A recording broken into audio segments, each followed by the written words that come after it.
So I'm gonna pull this up on screen. We're gonna read it. We're gonna have some fun with this, and you know, if you guys are just joining in, prepare yourself because I will read to you a story. That is exactly what you came here for, right? Twitch, the reading channel, where we read things to you and you fall asleep. You get your pillows ready and your nice little warm cup of milk, and I will read. I will read to you. Do not ask for what the ginger can do for you. Listen, and he will tell you. Because he will read to you and read. All right, blink. So here we go. We got this up on the screen here. I'm gonna pull this up real nice and big so you guys can really see it. Really, I want you guys to see it real good as I scroll. So the news article is Diablo 2, the story so far, and it starts out with a picture here. I'll get not really sure what that's supposed to be. Kind of reminds me of Lord of the Rings. I swear it looks like the Bridge of Khazad-dûm over here, and I don't even know. I'm not sure what that is an artist's rendering of exactly. The Lord of Terror returns in Diablo II Resurrected, bringing with him millennia of cosmic baggage spanning numerous realms, books, and games. To help you better understand the state of Sanctuary at the beginning of your new adventure, we put together a brief timeline of tug-of-war between the high heavens and the burning hells, and the chaotic events sparked by this strife. Read on to relive the history of Diablo before you embark upon your journey in Diablo II Resurrected. It seems like it's going to be a long one, so I'm going to take a nice little sip of some drink here. I got this thrashed apple Mountain Dew. It's absolutely delicious, and it's only at Kroger. Oh man, it's delicious. Tastes like green apple. Delicious green apple. Since the beginning, light and darkness engaged in an eternal war called the Eternal Conflict, each vying for the power to hold sway over all creation. On one side of this conflict were the angels of the high heavens, warriors led by the Angrous Council of Archangels who believed that only absolute order could govern the realms. On the other, the demonic denizens of the burning hells, led by the prime evils Diablo, Baal, and Mephisto, who claimed that darkness and chaos were at the center of all things. Yet despite the length and sheer magnitude of the battles between these factions, neither could gain dominance over the other for long. The archangel Inarius, exhausted by endless conflict between the heavens and hells, sought to create a peaceful world devoid of the strife that had consumed both realms for so long. To this end, he joined forces with the demoness Lilith, daughter of hatred, and gathered renegade angels and demons sympathetic to their cause to create the mortal realm of Sanctuary. Inarius utilized the World Stone, a powerful artifact that had long been fought over by both factions, to conceal Sanctuary from the prying eyes of heaven and hell. The dissident angels and demons of Sanctuary gave birth to the forebears of humanity, the Nephilim. When it was found that the power of these entities could eclipse that of their progenitors, some were concerned that their strength might draw the attention of the high heavens and the burning hells. When Inarius left to contemplate this revelation in solitude, Lilith, fearing for the safety of her children, rampaged through Sanctuary and butchered every single angel and demon residing in the realm. Inarius was forced to banish her to the void and tampered with the World Stone to curtail the power of the Nephilim. Each generation grew weaker, their lifespans diminishing over time until they fully transformed into a race of mortals who possessed little knowledge of their forebears. The Sin War. For a time, mankind led a peaceful existence in Sanctuary, but as with all good things, such was not to last. The lords of the burning hells unearthed the mortal realm that had been hidden from them, enkindling the great Sin War. This struggle saw Inarius pitted against the forces of hell, each attempting to subtly coerce and manipulate the humans to their respective sides.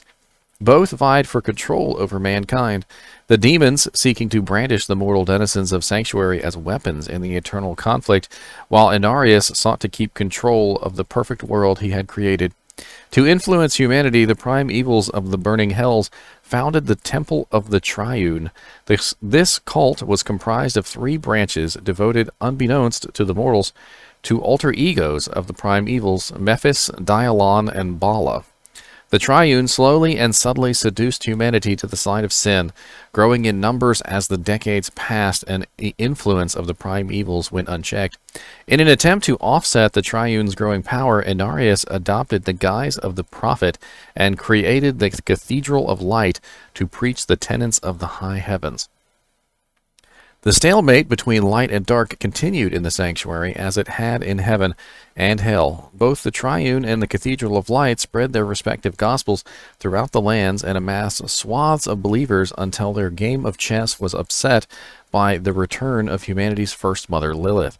Lilith weakened the inhibitions put upon the Worldstone by Inarius, allowing the Nephilim to regain their former powers. She then manipulated a farmer, Old Diomed, into weaponizing his reawakened Nephilim abilities. Aldcian led his fellow Nephilim in a revolt against the Triune and the Cathedral of Light, further manipulating the Worldstone to amplify the Nephilim's otherworldly powers, and drawing the attention of the high heavens to Sanctuary in doing so.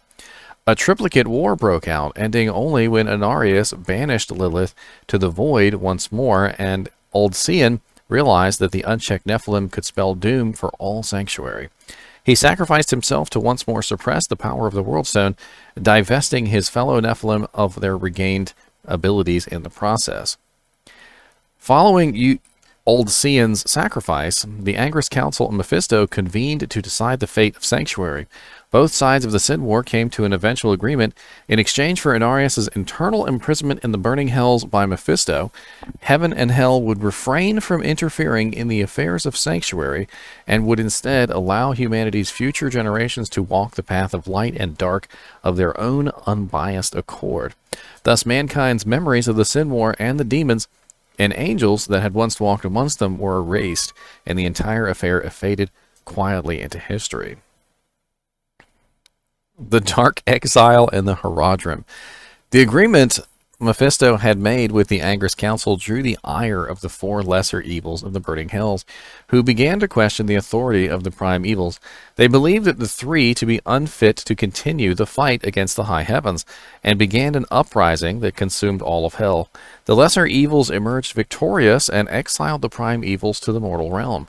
Mephisto, Diablo, and Baal swept through Sanctuary, ravaging its eastern lands for decades and leaving immense suffering and chaos in their wake. Their presence was eventually noticed by Tyrael, the Archangel of Justice, to combat the prime evils. Tyrael formed the Horadrim, a faction of powerful mages who devoted themselves to the destruction of the demon lords. The Horadrim pursued the 3 throughout Sanctuary, armed with soul stones fashioned out of the Worldstone shards by Tyrael that were capable of imprisoning the prime evils. The Horadrim succeeded in capturing 2 of the 3 demon lords within the soul stones and locked them away. After a lengthy pursuit, Jared Cain and his fellow Horadrim sealed the last of the 3 evils, Diablo, and hid his soul stone beneath Tristram Cathedral. With the threat of the prime evils no longer looming over the land and the duty entrusted to them by Tyrael accomplished, the Horadrim slowly faded away. Once more, the people of Sanctuary knew peace. The Darkening of Tristram. Years later, a well-liked monarch named Leoric came to Tristram and named the town his seat of power. Unbeknownst to Leoric, the soulstone that had been sealed beneath the cathedral long ago had become corrupted by Diablo's power over time. Leoric's advisor, the Archbishop Lazarus, found himself drawn to the soulstone and the energy emanating from it. Diablo corrupted Lazarus and compelled him to free the demon's weakened spirit to manifest himself once more. Diablo sought a mortal body to house his ephemeral soul. He tried first to possess Leoric, but was unable to fully dominate him, leaving the king a maddened and senseless husk of his former self. Diablo turned then to Leoric's son, Prince Albrecht. The demon forced Lazarus to embed the soulstone in Albrecht's forehead, thereby allowing Diablo to seize control of the prince's body. Leoric, driven mad by Diablo's failed possession, accused the people of Tristram of masterminding his son's disappearance and began executing those he deemed guilty. Leoric's knights were forced to slay their king, leaving Tristram with neither ruler nor heir to guide them through the encroaching darkness. Lazarus took advantage of this uncertainty and united the people of Tristram to rescue Prince Albrecht, luring them into the catacombs beneath the cathedral. Townfolks rallied in mass, but the lies of Lazarus led them only to their gruesome deaths at the hands of the monstrous butcher. Diablo, fed by these sacrifices, grew in power and began summoning demons to terrorize the countryside as he continued to regain strength in preparation to free his brothers Baal and Mephisto from their own prisons. From the darkness emerged an unlikely hero, one of many drawn to Tristram, seeking to put an end to the plague of demons. He delved deep into the labyrinth bowels of the cathedral, slaughtering fiends and uncovering Diablo's nefarious plot before coming face to face with the prime evil himself. The hero succeeded in besting Diablo, but was forced to embed the Soul Stone within his own forehead to contain the Lord of Terror once more. The evil returns. Though the hero had prevailed over Diablo, the power of the Soul Stone overwhelmed him, a broken man who had been hollowed into little more than a vessel for Diablo. The hero took up the mantle of the Dark Wanderer and began journeying eastward. Thus, in the wake of destruction, does the story of a humble new hero begin? Your story? Embark, if you dare, upon a journey into the suffocating darkness of Sanctuary, where you'll unravel the mysteries of the Dark Wanderer and unearth the fates of the prime evils. So that is basically the story right up until Diablo 2 starts. So, and that's very, very interesting, because this is the point at which we pick up the story. So the Dark Wanderer is traveling east, always east, and we are pursuing him. And we don't know exactly what the Dark Wanderer has planned, but we start to piece together what he has planned along the way. And as we figure out, that he is, in fact, not the hero, and he is Diablo now, and he is trying to free his brothers, we seek to stop him. And I think that's a really cool little news article by them, especially something to put out, right before the game launches. It's cool to have that kind of lore on hand. So now that we've got the reading out of the way, let's get on to the playing, shall we? And a little bit more thrashed apple.